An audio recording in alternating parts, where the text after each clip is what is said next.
I'm Steve Wisniewski. I'm the president of CWA Local 3108. I'm here today because Verizon workers have been trying to negotiate a contract for the past 9 months. Verizon's been demanding 100 givebacks, totaling $1 billion from their employees. Now, Verizon's an extremely profitable company whose CEO, McAdam, has had his salary tripled in the past year. Tripled.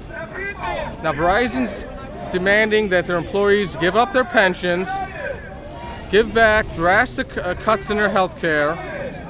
They want to eliminate overtime, eliminate sick time. They want to reduce their holidays while they continue to outsource jobs to contractors, many of them overseas. Now, I do not work for Verizon.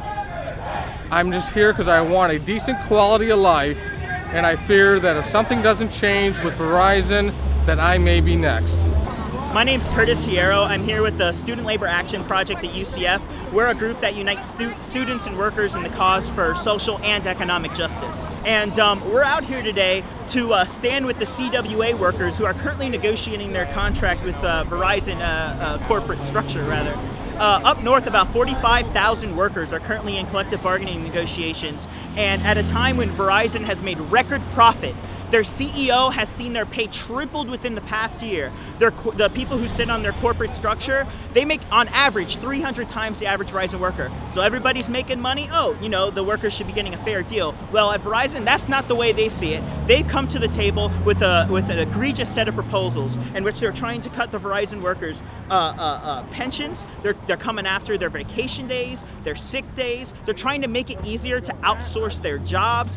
And, you know, we're here to say, in this current culture of economic inequality, where everyone is, everyone's having a tough time, Verizon's doing great. Therefore, the people who are essential to that corporation functioning, to their business structure, the workers, why are you trying to cut their benefits? So we're united with Jobs with Justice, the Central Florida AFL-CIO, and we're out here today to let that manager in there and let Verizon know that as concerned members of this community, as concerned people in the working class, we want the Verizon workers to get a fair deal. We want our voices heard. My name is Myra Uribe. I'm the mobilization coordinator for the Central Florida AFL-CIO.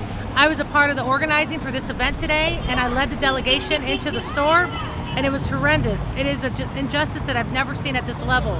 We were actually hindered on what we could say. If we were not speaking about a cell phone, we were not allowed to say anything else further.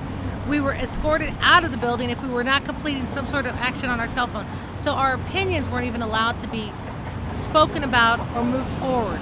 It was a very intimidating factor. They had the police approach and threaten to trespass us, and all because we wanted to be heard. And it had nothing to do with bringing anyone in. It was simply 2 women in the store, 1 customer who had a phone number to associate to the store, and we were still rejected the opportunity to speak. So it is just injustice at the worst level. This is a pure example of what Verizon is about, and it's really, really sad.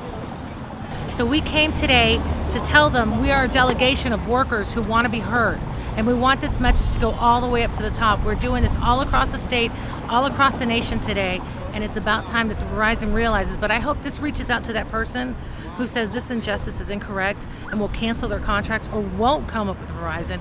We'll go with AT&T, we'll go with anyone else, but a company like this that would not allow you to even make your concerns or your thoughts aloud.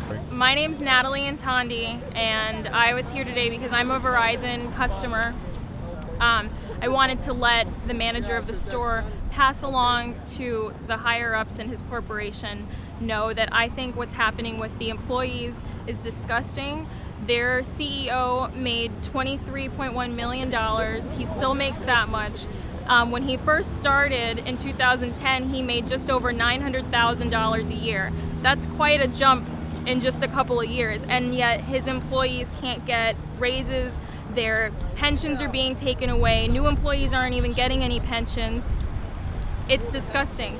And as someone who retains their service and pays them over $200 every month, I think that that's wrong. And I felt that it was my right, since I retain their service, to go in and tell them how I feel. But none of them would let me speak unless I had anything to say about my service. None of them wanted to hear what I had to say. They brought a police officer in. I'm not doing anything wrong. I'm not being violent or raising my voice.